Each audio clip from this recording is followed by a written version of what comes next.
आज एक मरतबा फिर पीटीआई सेक्रेटेरिएट पे दावा बोला गया है, गिरफ्तारियां की गई हैं, क्या कहेंगे इस पर? देखें, ये जो दावे बोले जा रहे हैं ये पिछले 2.5 साल से हिरबे आजमाए जा रहे हैं। पाकिस्तानी कौम है कि कैदी नंबर 804 के साथ डट के खड़ी है। उधर आज मरियम नानी को अपनी बेटी के जहेज़ की ज़रूरत पड़ गई तो उसने एक बार फिर वीगो डाले बेच के हमारा ऑफिस खाली करवा लिया, सामान सारा हटवा लिया है। तो नानी, हमें पता है कि आपको इमरान खान और हमसे बड़ा प्यार है, आज आप अपना हिस्सा लेने एक बार फिर सेक्रेटेरिएट पहुंचाई, मगर हम आपको बता दें रिज़र्व सीट हमारी है, हम आपके बाप से भी छीन के लेंगे।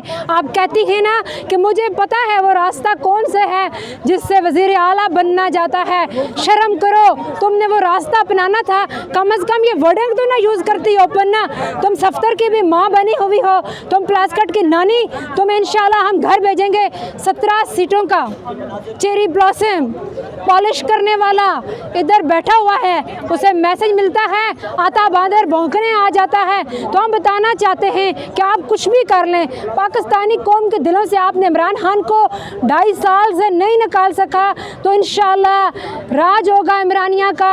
इमरानिया दीवाना वार फैल चुका है, पाकिस्तान के हर सूबे से इमरान खान के चाहने वाले हैं। यहाँ पे पुलिस आई है, पुलिस सीपीयू लेके नहीं गई, सीपीयू में रिकॉर्ड होता है, वो एलसीडी लेके गई है, क्या वजह है? मैंने आपसे कहा ना कि ये वीगो डाला आया है, सबसे बड़ी निशानी, बड़ा मशहूर है पाकिस्तान के अंदर ये डाला।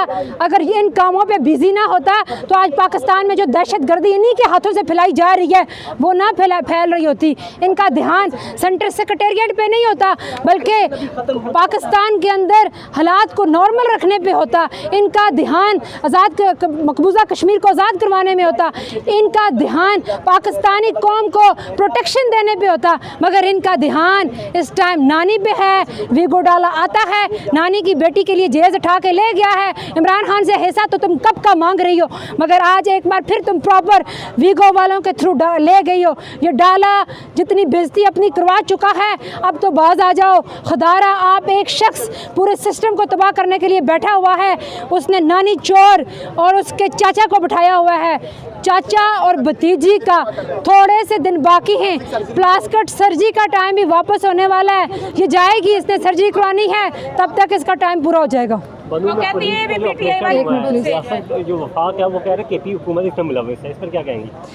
केपी हुकूमत में वो लोग बैठे हुए हैं जिन्होंने 8 फरवरी को बहादुरी का मुजाहरा किया और इन कुत्तों को अपने एरिया में घुसने भी नहीं दिया, इसलिए ये बकवास करते हैं। हम जब हुकूमत कर रहे थे तो ये वाक़या क्यों नहीं पेश आए? क्या दुनिया नहीं जानती? क्या KPK वाले नहीं जानते? क्या नेशनल लेवल पे ये चीज़ नहीं चल रही? शर्म। मैम इलेक्शन कहा ये जा रहा है कि हम KPK में मुकदमात करेंगे नून लीग पर, मरियम नवाज पर, लेकिन किए नहीं जा रहे, यहाँ पे आप लोगों पर हो रहे हैं, क्या वजह? देखें जी, खान साहब ने हमेशा अमन को पसंद किया है। इमरान खान ने कभी भी इंतकामी सियासत नहीं की। ये बगैर जो इंतकामी सियासत कर रहे हैं, इनको हमने बार बार वाज़ेह पैगाम दिया कि इमरान खान पाकिस्तान में अमन चाहता है। इंशाल्लाह बहुत जल्द अगर ये बाज ना इस तरह की हरकतों से, तो इंशाल्लाह इनके ऊपर KPK में मुकदमे दर्ज होंगे। नानी उधर अपना महल बना रही है अवाम के टैक्स पे। आपने देखा होगा कि मनसेरा में चोर नानी की एक कोठी तैयार हो रही है, आपने पिक्चर तो देखी होंगी, 2 दिन से सोशल मीडिया पे चल रही हैं। तो नानी KPK हमारा है, KPK पठानों का है, हम तुझे